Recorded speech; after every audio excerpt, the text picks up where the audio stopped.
En el último estudio les explicaba que cuando empieza este capítulo hay una transición que ya ha ido pasando, pero ahora se va acentuando cada vez más. Mateo nos está mostrando que el ministerio de Jesús se ha ido enfocando y achicando cada vez más para que estos últimos meses de su ministerio sirvan para terminar de preparar a sus discípulos para lo que iba a venir después. Para este momento las multitudes ya rechazaron al Señor, los líderes están planeando cómo matarlo y hay mucho que Él va a seguir enseñando, pero claramente su prioridad es ayudar a sus discípulos a entender el reino y entender su función y su rol cuando Cristo ascienda y ellos queden para llevar adelante la gran comisión. Entonces hay muchos pasajes que son muy valiosos para que hoy nosotros entendamos cómo debe ser la vida de la iglesia, porque estos pasajes que tratan el tema de la vida del reino no son otra cosa más que un anticipo de lo que iba a ser el establecimiento del reino en el mundo espiritual, en la vida del pueblo de Dios, en la iglesia, y después preparándole para lo que iba a ser el reino en su etapa final. Así que este capítulo es muy práctico. El tema central de este capítulo podríamos enfocarlo en cómo deben ser las relaciones dentro de la iglesia.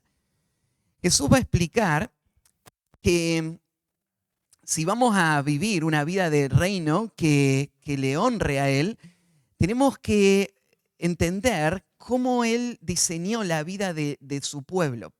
Y la semana pasada, o en el mensaje anterior, estuvimos viendo en los primeros 4 versículos que la clave para poder vivir esa vida que tenemos, que somos llamados a vivir en la iglesia, es una actitud. Es la actitud de la humildad. La humildad, dijimos, no es solo un requisito para nuestra salvación. Lo es. Nadie va a ser salvo sin haber sido humillado primero. Cualquier persona que llega a Cristo tiene que llegar reconociendo que no tiene nada que ofrecer, reconociendo su completa bancarrota espiritual y su necesidad de misericordia. Tiene que llegar a Cristo no para demostrar a Cristo lo valioso que Él es, sino para mostrar a Cristo cuán necesitado Él está de esa gracia, de ese regalo inmerecido. Así que si alguien está en el reino, es porque ha sido hecho humilde. Nadie es humilde por naturaleza. Todos nacemos orgullosos. Para que podamos venir a Cristo en humildad, hace falta que Dios obre en el corazón. Entonces, todos los que estamos en el reino y disfrutamos de ser parte de la iglesia, es porque hubo un día que eso pasó. Yo fui humillado y llegué a Cristo en sus términos. Pero esa humildad que está en el creyente tiene que ser la marca de nuestra vida espiritual cada día. La vida del reino está marcada por esa humildad. ¿Y cómo es la humildad de la vida del reino? Bueno, es este principio que veíamos la última vez. El más pequeño es el más grande. Y por eso la vida del reino se trata de buscar ser el más pequeño constantemente. Ser el más pequeño significa ponerte por debajo de todos los demás y buscar los intereses de todos. Significa no estar pensando en vos mismo, sino estar pensando en otros todo el tiempo, hasta el final de tu vida, hasta el punto más extremo de entregarte por completo por otros, como lo hizo Cristo por nosotros. Así que de eso se trata la vida cristiana, ser humilde y vivir con una perspectiva correcta de quiénes somos y a qué hemos sido llamados por Dios. Ahí terminamos con el versículo 4 y hoy vamos a retomar desde ahí. Y lo que vamos a ver en las próximas semanas es que la humildad no es solamente algo que decimos tener, es algo que se tiene que ver en el día a día.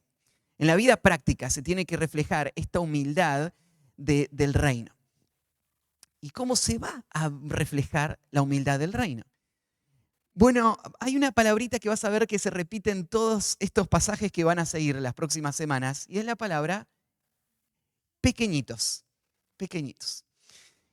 Y la palabra aparece como uniendo todos estos temas que se van a tratar, porque Jesús va a mostrar que cuando una persona es humilde y entiende que fue salvado por gracia y está pensando en los demás, él va a tratar a los demás como Dios espera que los tratemos.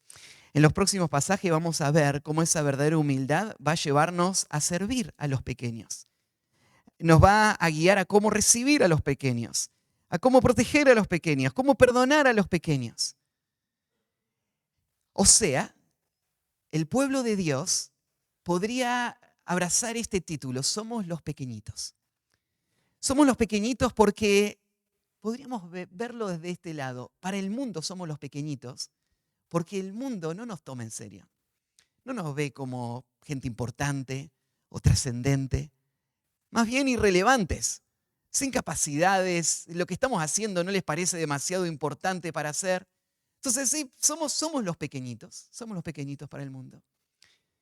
Delante de Dios somos los pequeñitos porque nosotros nos vimos así cuando llegamos a Cristo. El que no se ve como un pequeñito, entonces no es parte de este pueblo. Todos los que son parte de este reino se saben así. Sabemos que somos indignos, no merecemos nada más que el juicio de Dios, y en su gracia Él nos concede ser parte de su familia. Así que somos los pequeñitos. Y también uno se considera a sí mismo a la hora de servir a otros con esta idea: soy un pequeño. Así que estos próximos pasajes nos van a explicar que no solamente vos te vas a ver como un pequeñito cuando vos naciste de nuevo, sino que vos vas a aprender a ver a los demás como pequeñitos. Ahora, hay algo importante para saber. Cuando la Biblia nos llama al pueblo de Dios pequeñitos, no es para que nosotros nos tratemos con menosprecio unos a otros. Porque estos que son pequeñitos tienen un gran tesoro, son amados por Dios. Son muy valiosos por Dios, para Dios. Entonces, este pasaje que vamos a arrancar a ver esta mañana nos va a introducir a esta idea de que para poder relacionarnos bien con los demás dentro de la iglesia, tenemos que verlos como Dios los ve. Dios los ve como pequeñitos, pero estos pequeñitos son su tesoro, son sus hijos. Y Él los ama tanto que Él pagó el precio más alto por rescatarlos. Y Él les ha hecho promesas gloriosas. Y por eso la forma como nosotros los tratamos a ellos va a evidenciar si somos o no de Cristo, si pertenecemos a este pueblo o no. Y va a marcar la forma en la que Dios nos va a tratar a nosotros. Este tema es sumamente importante. Cómo nosotros nos relacionamos entre la iglesia, entre los creyentes, cómo nos vemos unos a otros. Y el pasaje de hoy nos va a hablar acerca del valor de los pequeñitos para Dios. Ese es el título del mensaje de hoy: el valor de los pequeñitos para Dios.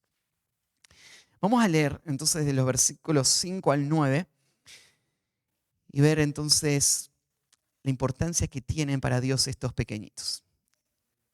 Dice así la palabra de Dios: y cualquiera que reciba en mi nombre a un niño como este, a mí me recibe. Y cualquiera que haga tropezar a alguno de estos pequeños que creen en mí, mejor le fuera que se colgase al cuello una piedra de molino de asno y que se le hundiese en lo profundo del mar. Ay del mundo por los tropiezos, porque es necesario que vengan tropiezos. Pero ay de aquel hombre por quien vienen los tropiezos.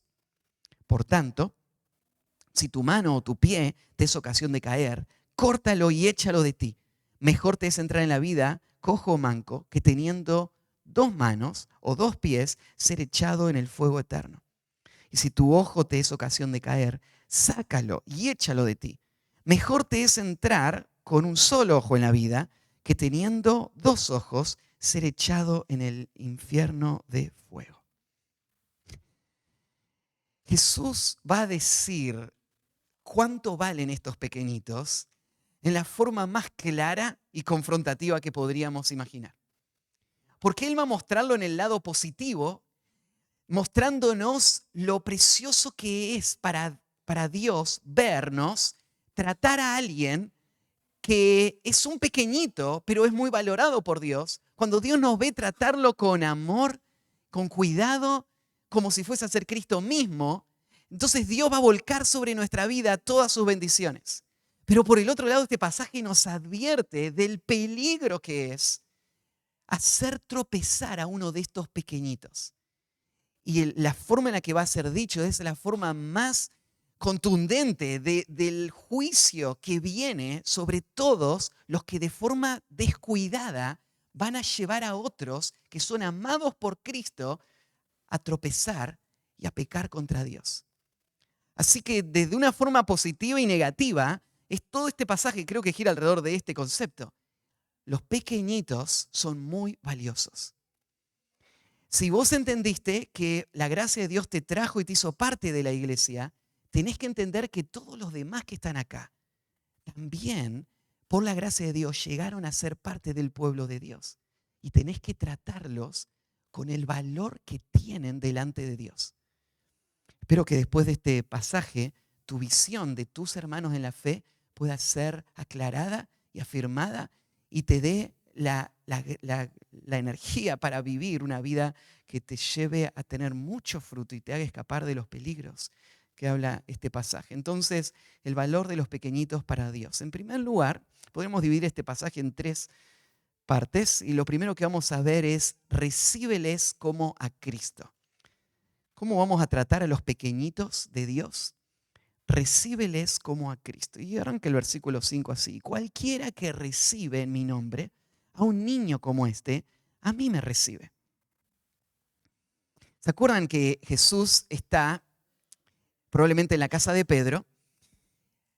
Él confrontó a sus discípulos con esta competencia necia de quién es el mayor y agarró a un pequeño niño, lo puso en su regazo y dijo, el que es como este niño es el mayor del reino de los cielos. Ninguno de ustedes, él es el más grande. Y es más, si no se hacen como este niño, no van a entrar en el reino de los cielos. Así que Jesús le dio una tremenda lección de humildad. Y Jesús tiene todavía en su regazo a ese niño. Y él va a hablar ahora con ese niño sobre su regazo, sobre estas relaciones.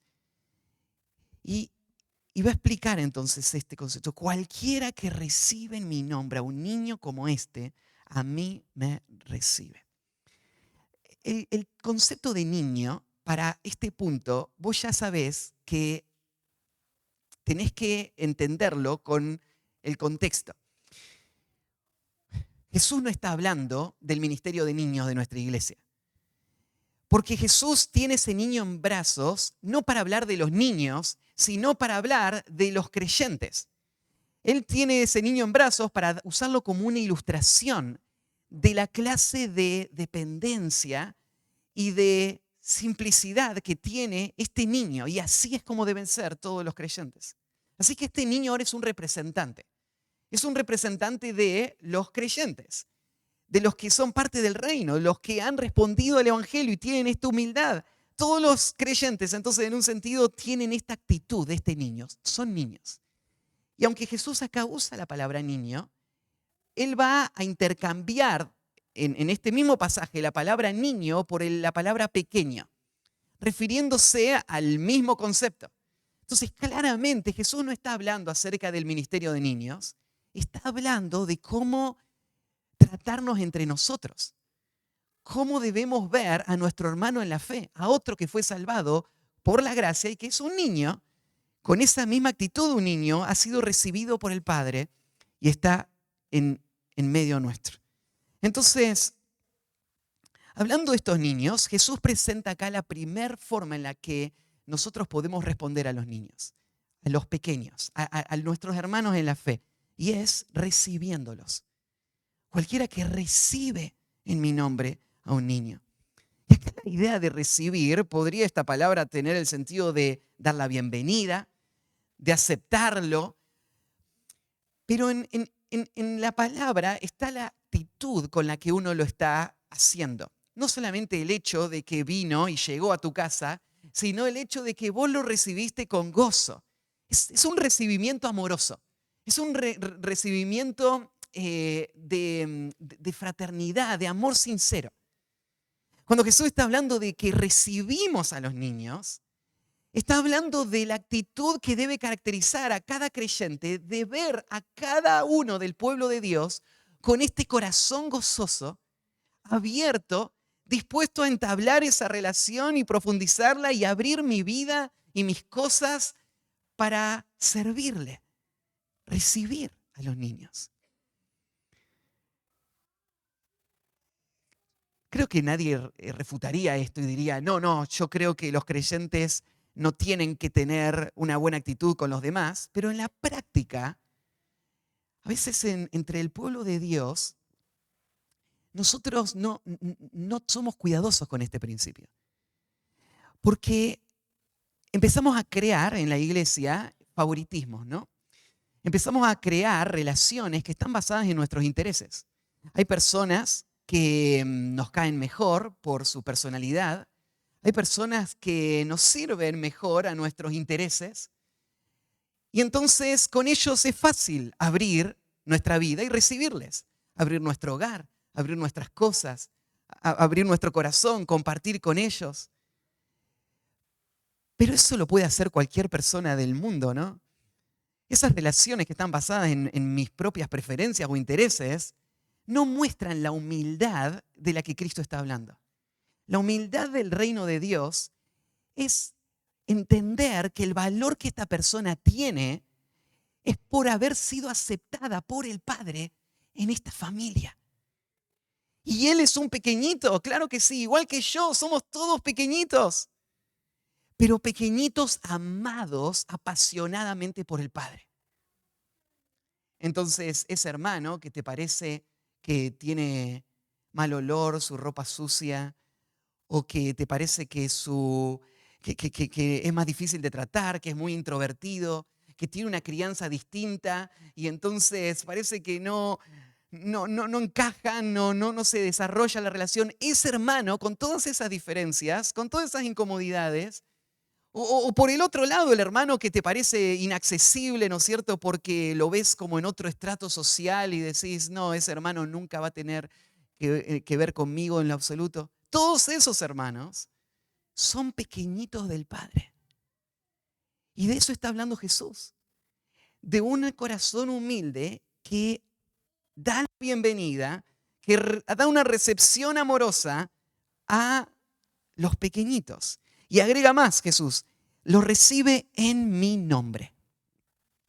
Podríamos pensar, recibirlo en el nombre de Jesús implicaría tal vez recibirlo en obediencia a Cristo. Cristo nos dijo que debíamos recibirlo, así que en nombre de Cristo lo vamos a recibir. Pero creo que va más allá que solamente la obediencia a Cristo, por lo que va a decir después. Recibirlos en nombre de Cristo significa recibirlos como a Cristo. Recibirlo no solamente porque Cristo dice que lo tengo que recibir, sino porque Él representa a Cristo para mí. Recibirlo en mi nombre. Ahora, pensad por un momento esto. ¿Cuánto cambiarían nuestras relaciones en la vida de la iglesia si veríamos en cada hermano a Cristo? Pensá cómo cambiaría si cuando vos pensás en las necesidades de tu hermano, lo verías como Cristo mismo. Si hoy llegaría Cristo físicamente acá, y yo les diría, hermanos, el Señor necesita esto. Yo imagino que habría una estampida de personas pensando en yo. Quiero ser yo el que suple esa necesidad. Quiero ser yo el que reciba a Cristo en mi casa y lo tenga a comer conmigo, ¿no? ¿Por qué no tenemos esa misma actitud hacia los pequeñitos? Bueno, es el orgullo del corazón. La humildad se refleja en la forma en la que recibimos a nuestros hermanos. Si nosotros vemos en nuestros hermanos a Cristo mismo, entonces estamos reflejando esto que Jesús describe acá, un hombre que ha sido salvado, que se ve como el más pequeño, que está pensando en los demás, que es parte de la familia y que ve a Cristo en su prójimo. Y Jesús lo dice con términos muy directos, dice que le recibe en mi nombre a un niño como este, a cualquier niño, a cualquier pequeñito como este que tengo en brazos, como este que no hizo nada, no logró grandes cosas, no tiene mucho dinero,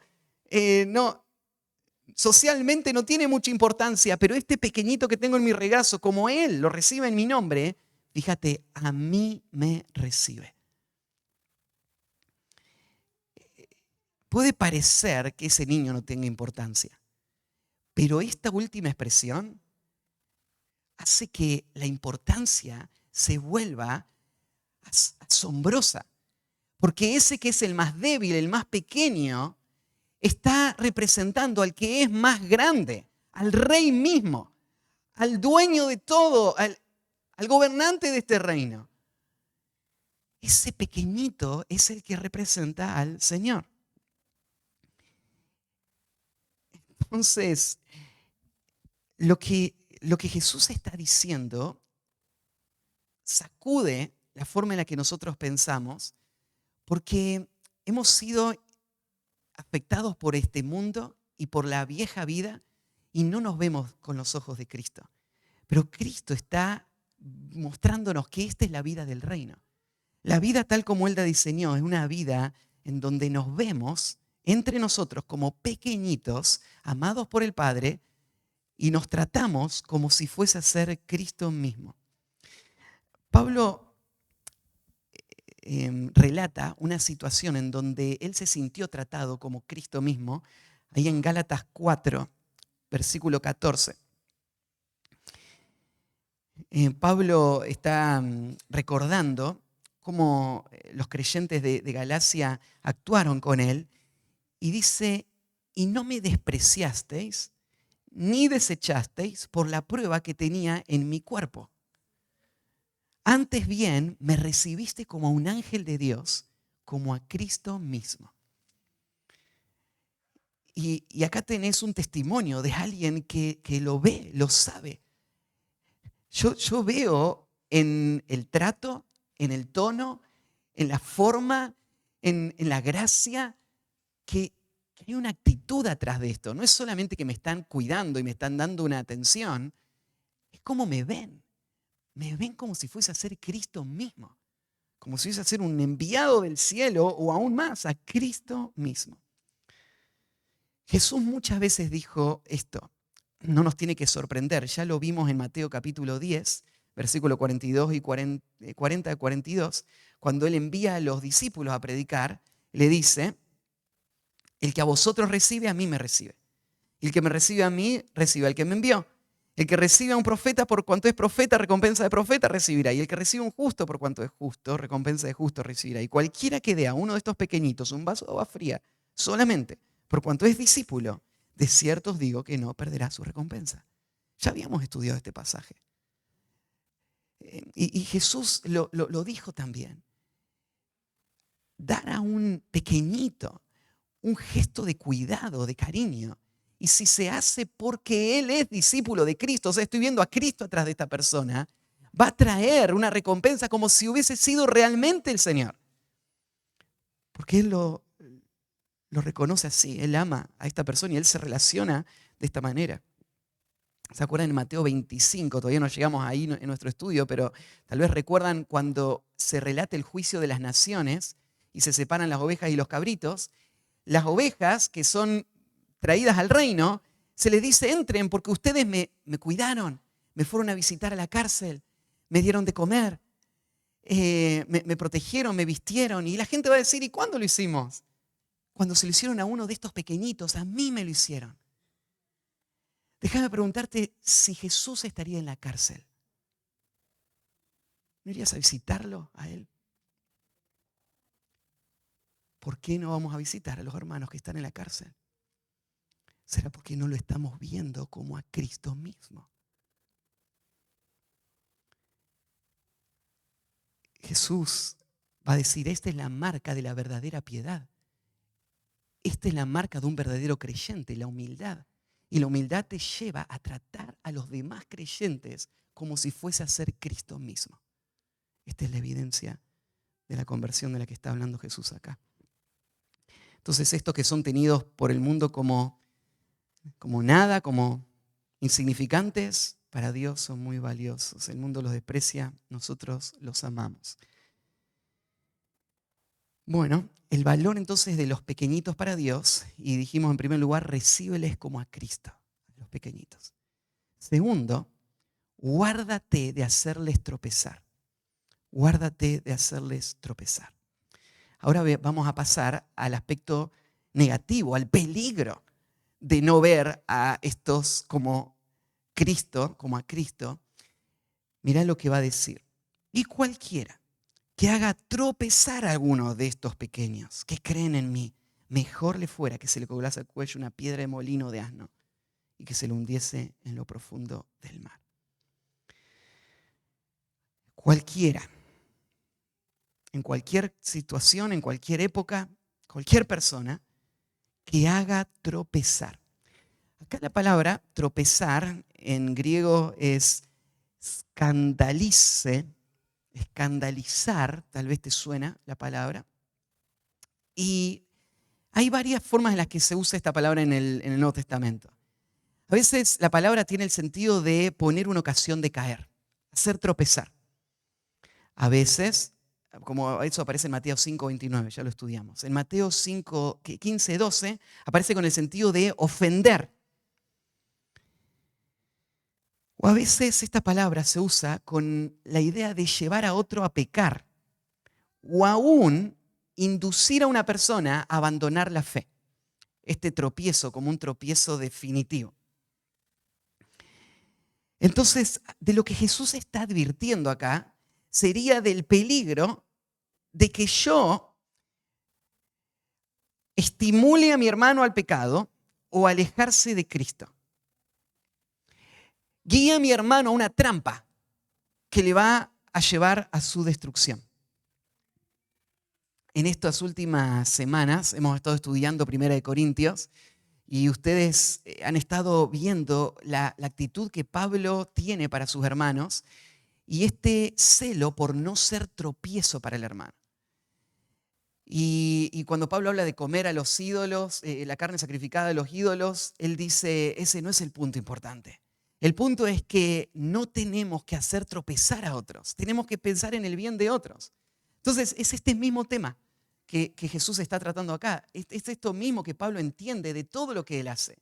Es el peligro de que yo de manera consciente o inconsciente, por mi rebeldía y pecado o por mi imprudencia, yo sea la piedra que lleve a uno de estos pequeñitos a caer y a pecar contra Dios. Imagínate si son tan valiosos para Dios, tan preciosos que Él dio a su Hijo unigénito para salvarles. ¿Cómo va a tomar Dios que yo descarríe a uno de sus pequeñitos? No lo va a tomar muy bien, ¿no? Dios es un Dios celoso. Estos son sus hijos. Él va a levantarse a defenderlos. Él va a levantarse en ira en contra de todos los que atentan contra sus hijos. Entonces esto es algo muy, muy delicado. Y es la advertencia que Jesús va a dar acá. Cualquiera que hace tropezar al hermano. 1 Corintios 10:32 dice, no seáis tropiezo ni a judíos, ni a gentiles, ni a la iglesia de Dios. A nadie. No debemos poner tropiezo. Describe a estos que a los que podríamos poner el tropiezo con esta expresión. Alguno de estos pequeños que creen en mí. Y se acuerdan, ya les expliqué que acá Jesús claramente está teniendo en mente no a los niños, sino a los creyentes. Y este versículo ya lo termina de aclarar y definir. Porque Jesús no está hablando que este es valioso solamente porque tiene una edad temprana, sino es valioso porque Él creyó. Este es uno de los pequeños que creen en mí. Y fíjate la expresión que usa, a alguno de estos. aunque sea uno solo, aunque sea cualquiera, sin importar las condiciones, a cualquiera de ellos que hagamos tropezar. De los más pequeñitos, los que no tienen ninguna importancia, los insignificantes, los menores, los más jóvenes, cualquiera de ellos que creen en mí. Y acá viene la advertencia. Fíjate, esa expresión que creen en mí es la que cambia todo, ¿no? Porque ¿por qué es que cuando yo sirvo a uno de los pequeñitos de Cristo es como que lo haría con Cristo? ¿Por qué es eso? ¿Por qué es cuando yo lo hago tropezar es tan grave? Es tan grave que Dios dice, te voy a echar al infierno. Es mejor que estés muerto antes que le hagas caer a uno de mis pequeñitos. ¿Por qué tanto celo? Que creen en mí, lo que está mostrando es la asociación que hay entre este pequeñito y Cristo. Este pequeñito es uno con Cristo. Es parte del cuerpo de Cristo. Entonces no es alguien que no tiene ninguna importancia. No es alguien que vos puedas descartar. No es alguien que puedas menospreciar. Es uno con Cristo. Y al ser uno con Cristo, entonces, esto se vuelve tan relevante. Y mirá la próxima expresión, esto que creen en mí. Perdón, me salté un texto. Hechos 9:5 es un pasaje que refuerza esta idea. Cuando, ¿se acuerdan? Pablo, antes de su conversión, estaba yendo a Damasco para buscar y llevar preso a todos los creyentes. Se le aparece el Señor y le dice, Saulo, Saulo, ¿por qué persigues a la iglesia? La expresión fue, ¿por qué me persigues? ¿A quién estaba persiguiendo Saulo? A Cristo mismo. Y entonces viene la advertencia, dura cosa te es dar coces contra el aguijón. ¿Vos entendés lo que estás haciendo? Estás golpeando el elemento punzante. O sea, la fuerza que usás para golpearlo es el daño mismo que te vas a producir. Porque yo voy a responder a esto, yo voy a defender a mi pueblo, yo voy a destruirte por lo que estás haciendo, porque me estás atacando a mí. Y esto es lo que Jesús está diciendo acá. Aquellos que hacen tropezar a uno de estos pequeñitos, mejor le fuera que se le colgase al cuello una piedra de molino de asno y se lo hundiese en lo profundo del mar. Esta idea de mejor, esto sería un buen negocio. Esto sería conveniente.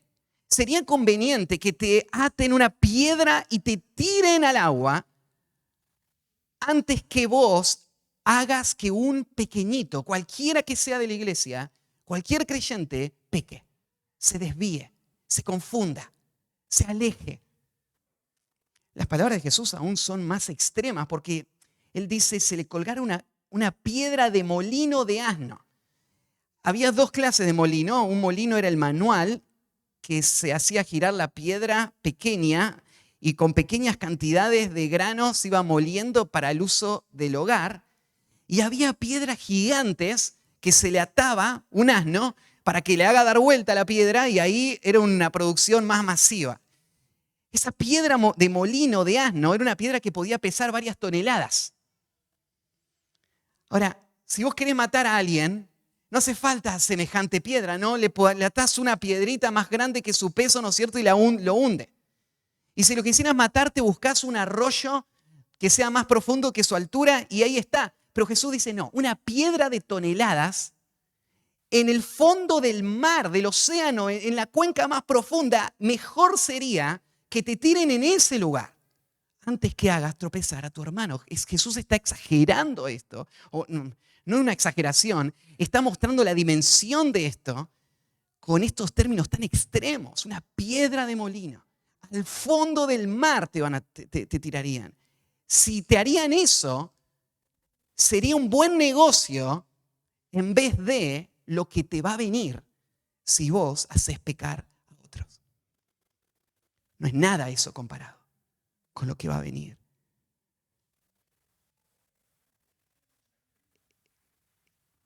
Se le echará al fondo del mar.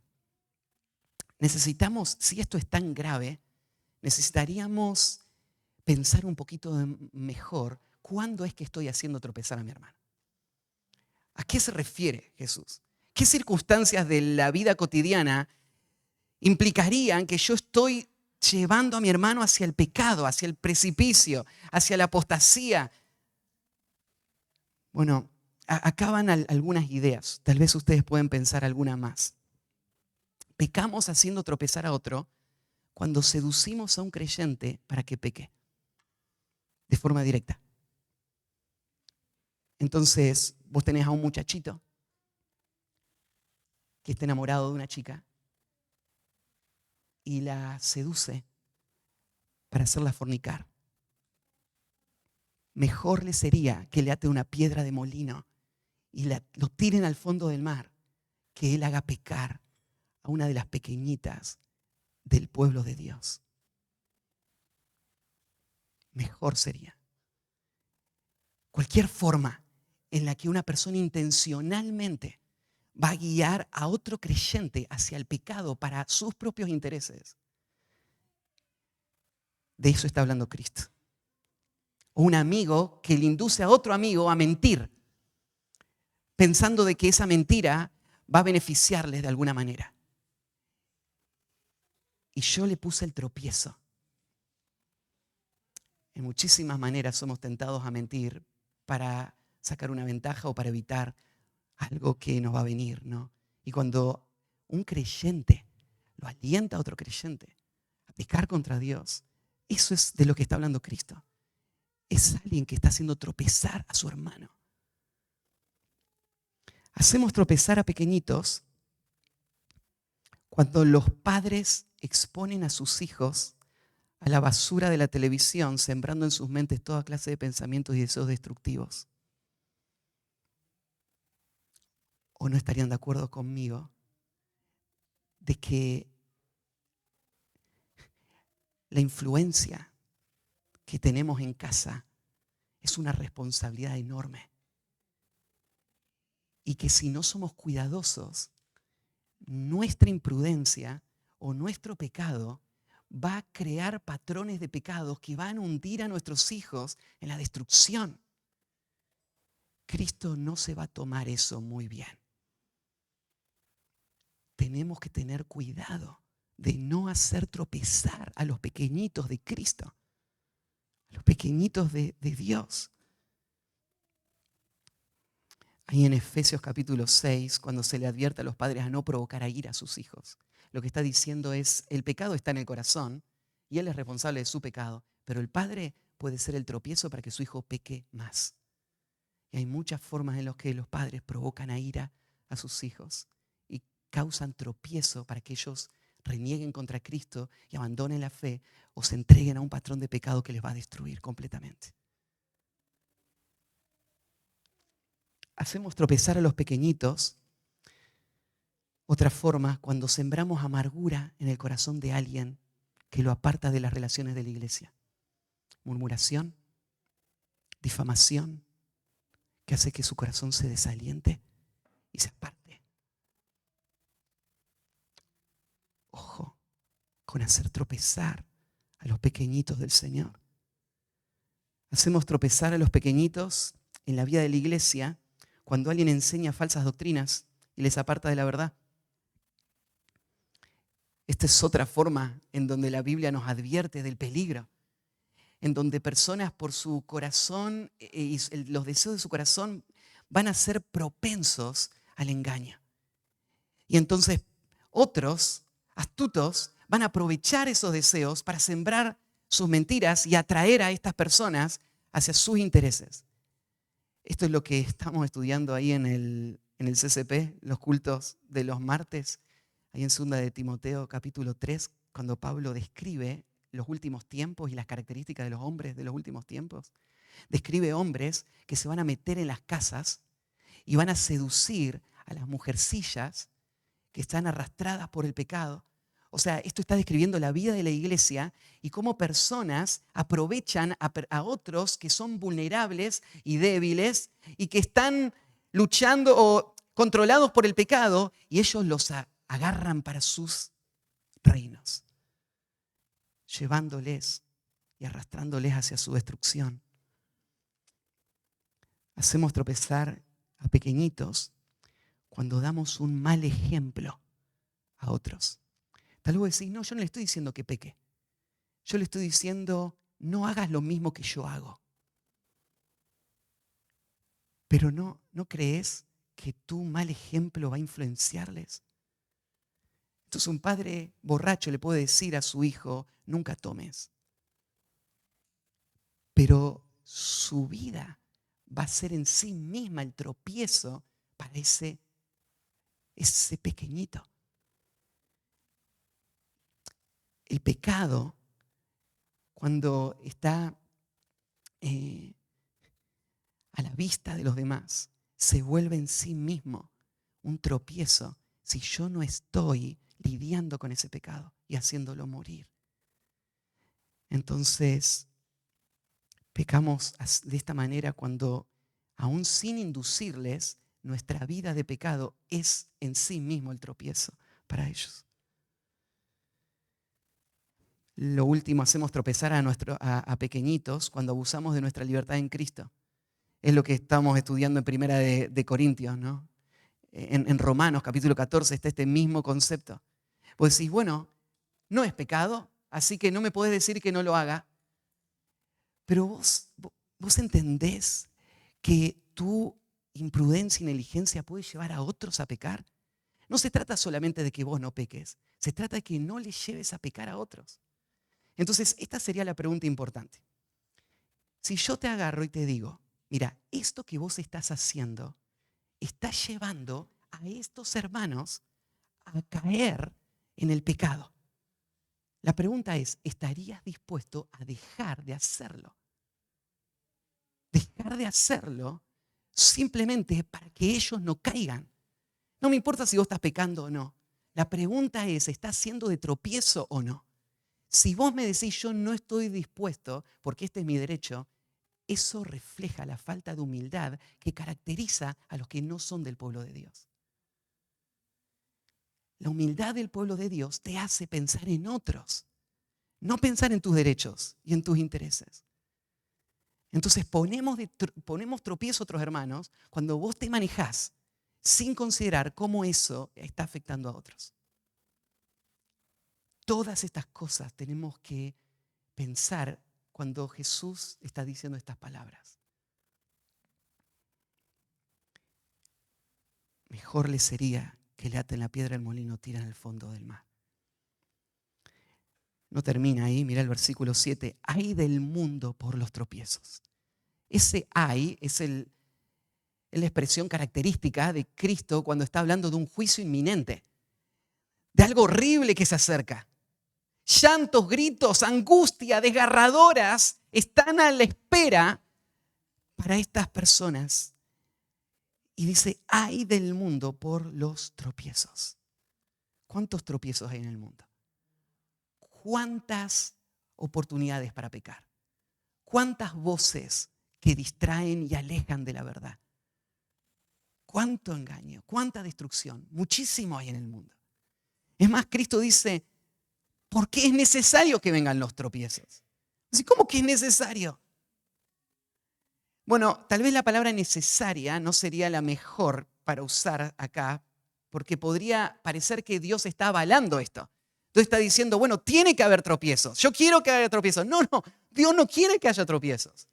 Este es necesario, no es Dios determinando esto para el mundo, sino que se podría traducir de esta manera, es inevitable que haya tropiezos.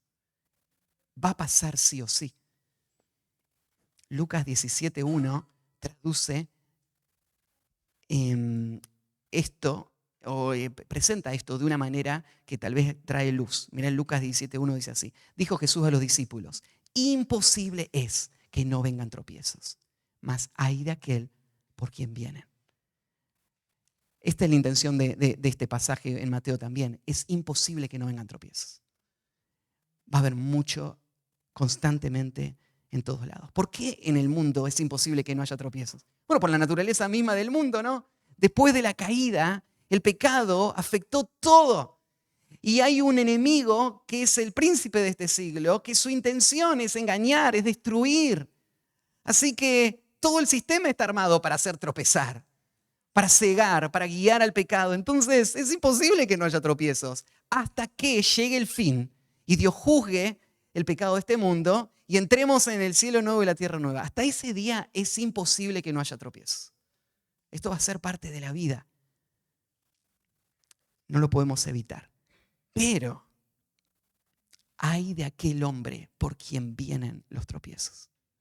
Una cosa es que los tropiezos van a venir, pero hay de la persona por quien viene. Esto me hizo acordar a la traición y entrega de Judas del Señor, ahí en Mateo 26, 24.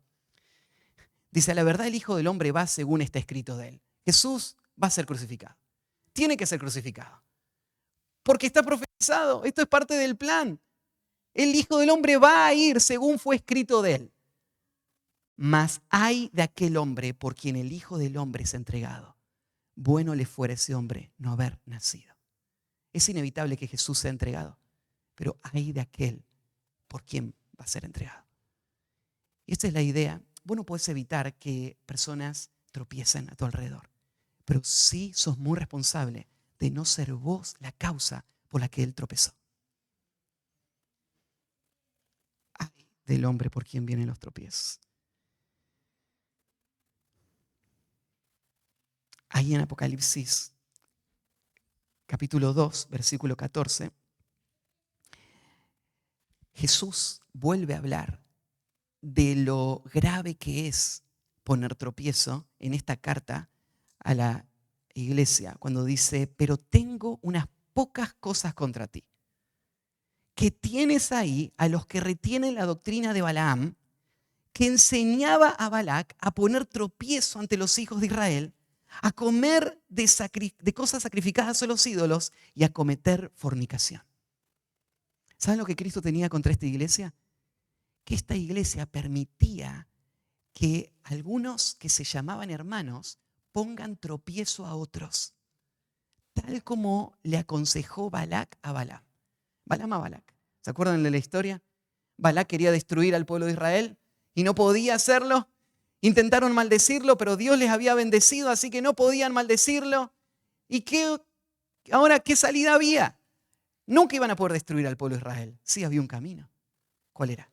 Hacerles pecar. Porque si ellos pecaban, Dios les iba a destruir. Así que Balaam, con la astucia que tenía, logró ver eso y le dio el consejo a Balac. ¿Sabes lo que tenés que hacer? Buscate unas mujeres paganas y ponéselas ahí al frente. Y vas a ver que los judíos se van a caer en la trampa y van a pecar contra Dios y Dios los va a destruir. No hace falta maldecirlos. Dios los va a destruir si vos les haces tropezar. Hacer tropezar a otros para mi beneficio personal. Esto es lo que estaba pasando en la iglesia y Cristo les advierte del juicio que va a venir contra la iglesia. Hay un pasaje en Deuteronomio capítulo 13 que tal vez también podría ayudarnos a cerrar esta idea del peligro de poner tropiezo a nuestros hermanos. Mirá Deuteronomio 13:6. Hay una advertencia.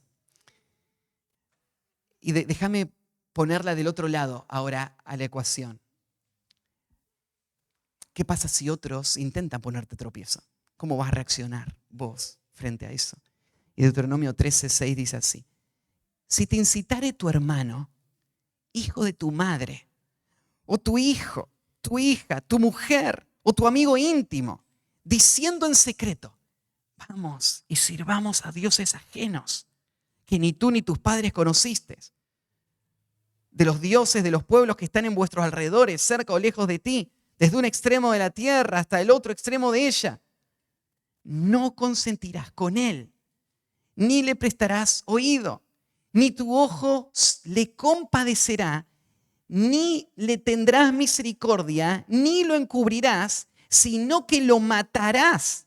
Tu mano se alzará primero sobre él para matarle, después la mano de todo el pueblo. Dios no se toma muy bien que alguien quiera desviar a uno de su pueblo para que siga la idolatría. En la nación de Israel, eso era digno de muerte. Si alguien incitaba a otro judío a alejarse de Dios y seguir la idolatría, tenía que ser ejecutado. Y el que lo escuchó tiene que ser el que levante primero su mano y todos los demás. Ya vamos a llegar en Mateo 18 al pasaje que trata la disciplina en la iglesia. Y esto es parte de cómo protegemos a los pequeños que están en peligro de ser descarriados o que se les haga tropezar. ¿Cómo los protegemos?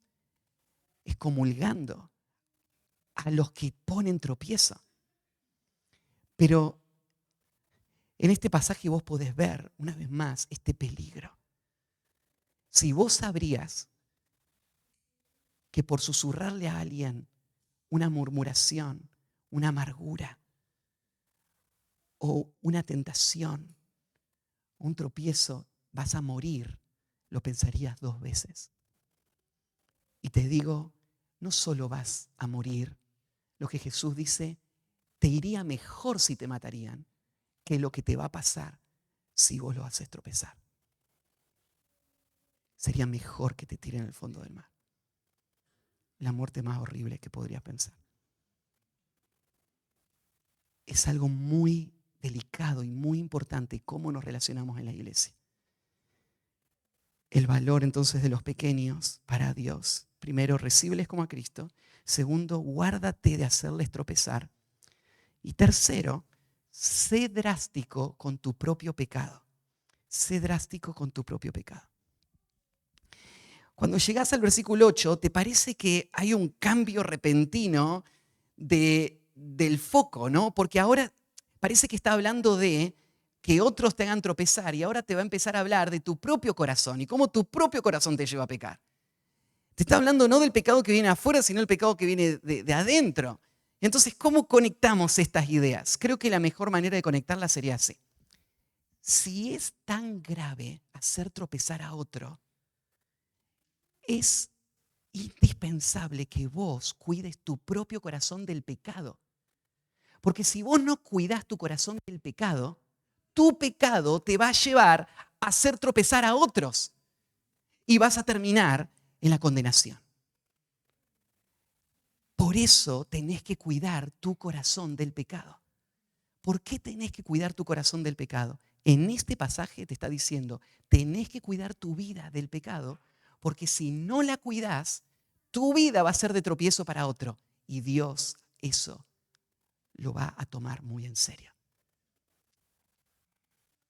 Si vos no tomás medidas radicales contra tu pecado no solo te va a destruir a vos, va a hacer tropezar a otros. Y ahí las cosas se van a poner muy graves. Y por eso ahora Jesús pasa al tema de la lucha con tu propio pecado. Si vos crees que los pequeñitos de Cristo son importantes, vos tenés que luchar contra tu pecado con todas tus fuerzas. Tenés que tomar acciones radicales para hacerlo morir al pecado en todas las formas que aparece. Y este pasaje no hace falta que tenga mucha explicación porque vimos un pasaje muy parecido en Mateo capítulo 5, donde Jesús también dice cosas similares de lo drástico que tenemos que ser con el pecado. Miremoslo para recordarlo. Por tanto, por tanto es como consecuencia de lo anterior. O sea, si es tan grave ser de tropiezo a mi hermano, entonces, si tu mano o tu pie te es ocasión de caer, córtalo y échalo de ti. Mejor te es entrar en la vida cojo o manco que teniendo 2 manos o 2 pies ser echado en el fuego eterno. En este pasaje Jesús va a mencionar 3 partes del cuerpo, la mano, el pie o el ojo. Y en todas este mismo concepto de que vos no querrías perder la utilidad que tiene la mano derecha, el pie, el ojo. Todo esto es necesario para todas tus tareas. Todo esto es muy importante para tu vida, pero no es tan importante como para no sacarlo si te está llevando a pecar. lo más importante de esta vida es vivir una vida de integridad y de santidad. Y todo lo demás está en función de ese llamado. Entonces, todo lo demás tiene que estar a disposición de la lucha contra mi pecado. Y si lo que requiere vencer este pecado es dar estos pasos, yo lo voy a hacer. Claro que en esto Jesús está hablando de manera simbólica, porque el pecado no está en la mano, no está en el pie, no está en el ojo. Vos te puedes sacar los dos ojos, pero el pecado sigue estando, ¿no?, en tu mente. El pecado no está ahí. Pero Jesús lo que está diciendo es, el odio contra el pecado y tu determinación a hacerlo morir tiene que llevar hasta las decisiones más radicales. Córtalo y échalo de ti. Y esta idea, hay que cortar con el pecado, o el pecado te va a destruir. No se puede negociar con el pecado, no se puede tapar el pecado. El pecado te va a destruir. Y dice Romanos 13:12, la noche está avanzada y se acerca el día. Desechemos pues las obras de las tinieblas y vistámonos las armas de la luz. Tirarlas, sacarlas fuera. En el cierre de esta expresión dice, mejor te es entrar en la vida, y acá por entrar en la vida se está refiriendo a entrar en el reino. Ahora, ¿qué está queriendo decir Jesús? Que si yo sigo pecando, entonces voy a perder la salvación.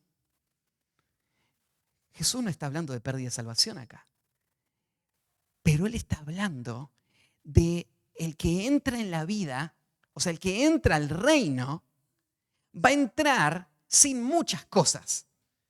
Va a entrar habiendo tomado muchas decisiones, pero está en la vida. Venir a Cristo va a requerir que vos le des la espalda a tu pecado, le des la espalda a todo lo que amaste antes. Y por eso habrá que cortar, que sacar, que abandonar. Pero vas a entrar a la vida y en la vida vas a disfrutar de todos los beneficios del reino. Mejor es entrar en la vida sin todo esto